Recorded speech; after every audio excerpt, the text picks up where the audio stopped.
Hi, in this video I'd like to show you how to insert single and multiple rows in LibreOffice Calc. So for example, if you would like to add a single row, you need to click on the row where you want to add it. So I selected here row number 3, and now I need to click right mouse button somewhere here, and then you have two options here. You can insert rows above or you can insert rows below. So for example, I select here insert rows above, and then new row will be successfully inserted here.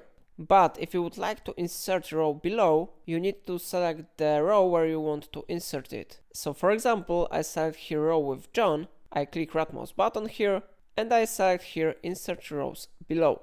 But if you would like to insert multiple rows, for example, I would like to insert 2 rows, I need to select them.